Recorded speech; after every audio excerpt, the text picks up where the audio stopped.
Hello, everybody. Welcome to, I almost said divine imaginings. How bizarre, right?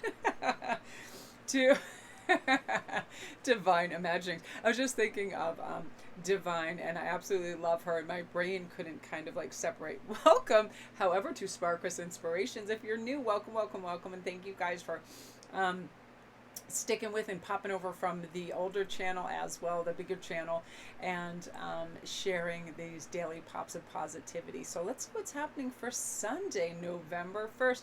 I hope you guys all had a good Halloween. I'm still using these cards because I love them so much, and I just feel like it's really strange how other readers will definitely know this, and people that watch a lot. We sometimes are very, very guided towards certain Oracle decks cards, and they resonate extraordinary and give us beautiful messages time and time again. Like, I haven't used my Ellen Dugan deck in some time. It was my first deck I ever got, and I've always loved, or I should say, my first travel deck that I used all the time, and I always had in the car with me, and I always get extraordinary clear and concise messages with them as well. With these cards, it's amazing. Jasmine's art just kind of like goes right into it. So we have the loyal guardian, a magical protector, is there for you. I definitely feel this. I have that with moonbeams. I don't know, with this black cat just came out of the woods one day, and she lives in my yard, and just shows up as soon as I go outside. It's so bizarre. As soon as I sit down, within 5 minutes, wherever area of the forest or other housing comes out, she's just right by my side, and it's the sweetest thing, and I love her. And I feel a special energy when she's around. I really do. I feel calm.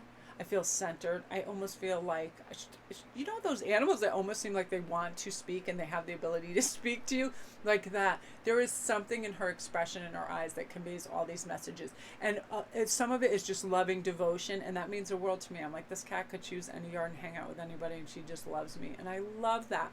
So she's one of my loyal guardians, as well as, and Christina, if you're watching this, you can attest to this. My little Poots cat, every time I talk to Christina on FaceTime, Poots cannot climb up in my face fast enough. Whenever she hears my voice, she's very attracted to, especially laughter or a fluctuation, and she actually puts her face right up at my chin. It's so bizarre.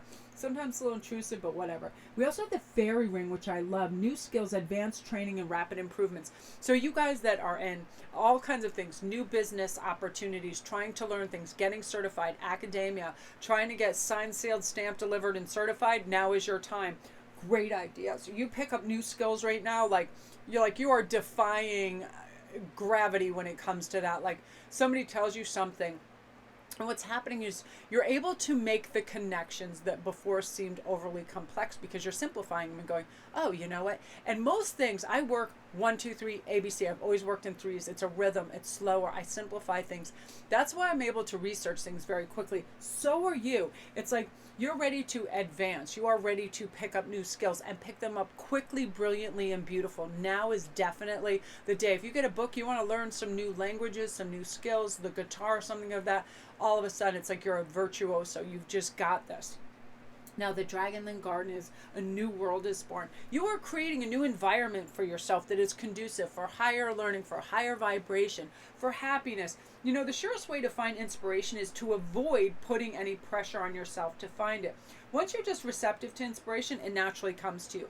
What I'll do is I will spread out a bunch of beads, cards, whatever it is, and then ideas just start to flow. I never go like, what am I going to do? I never push, because inspiration, again, should kind of float down for us, going for a walk, getting fresh air, clearing our head. Writing journals are huge. Write down things the moment an idea pops in your head. That's a great way to be like, oh, this is really what I should be focusing on, growing, alchemizing, studying, all of that. Every once in a while, I'll just intuit something crazy, like, why don't you learn about this? And it'll be like something, it'll be an ancient culture, it'll be something, and it will divulge some kind of secret that I've been searching in some other arena. And that's also, it's going to come. You're going to be able to cross-reference things and make sense of things very simply. And when we do that, and our mind is in that beautiful kind of like flow, really interesting problems get resolved. New opportunities flow in. Where we once just saw a brick wall, we now see like a huge picture window. We can just be like, see with a lot of vividness. This is a lot of time for advancement in the workplace and school.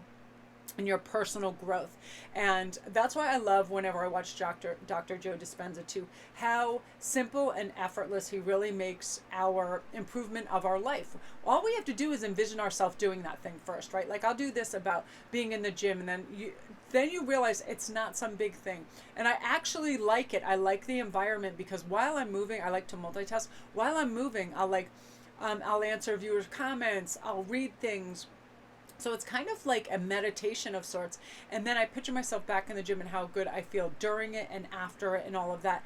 And then when I go to do it, it's like it's a natural progression because I feel like I've been doing it all along, right? I don't make it a hardship. I simplify it. Same thing for in the grocery store. I'll picture myself, oh, let's go over where the fresh fruits are and all the vegetables and all of that, and shopping that and being happy and making a big salad and feeling good about that. So we actually have to put a huge visualization on something. See ourselves getting that PhD. See ourselves getting that win in life, talking to that person, starting that business, whatever it is. And it's like we have a virtual experience of it in our mind before it happens. So we already have gratitude. We're in that vibration, and we just kind of like pull it in and experience it because it doesn't seem foreign anymore, because the mind does not like, as well as the subconscious, to get out of its comfort zone. It knows what to expect when it does the same things. But guess what we get when we do the same things? We get what we got before. And if we want to improve, we need to try a variety. And variety really is a spice of life. That's why people get so run down and sometimes depressed, because we need new experiences and things that spark, that glow, that epiphany moment. But we're not going to get that if we do the exact same thing. And just think of that movie Groundhog Day. Oh my God, if we did the same things, said the same things, talked to the same people in the same way, that existence would just be like a gray gerbil wheel of just same old, same old.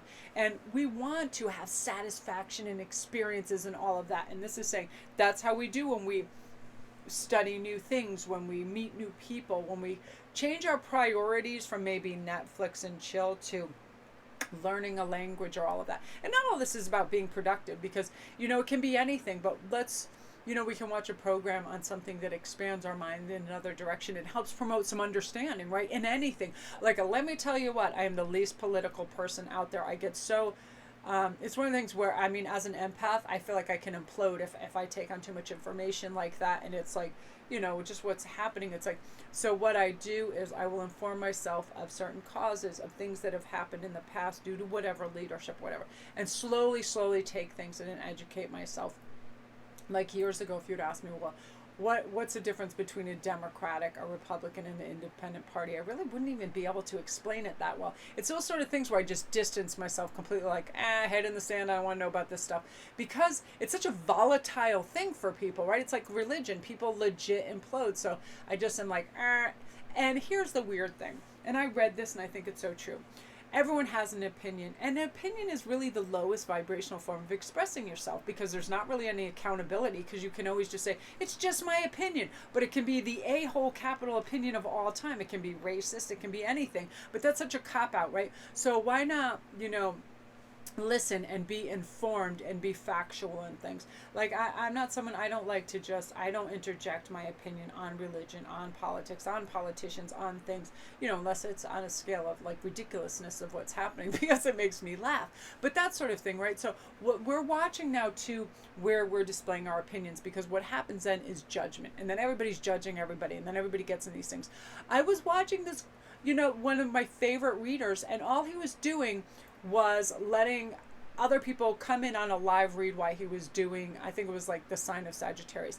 And people started arguing in his comments and judging each other. And all he said was, hey, we're trying to keep this really high vibrational and not judge one another. So one of the audience members is then, well, that's judgy of you. You know what I mean? Reactionary, conflictive, all of that. It's like, who the hell wants to waste time doing that? And so many people do that because they're oversensitive. Their ego makes them crazy.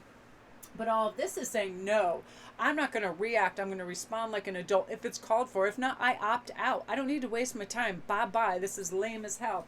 So, let's pull. I just want to pull 2 cards. I feel, no, I'm going to pull 3. I always work in 3s.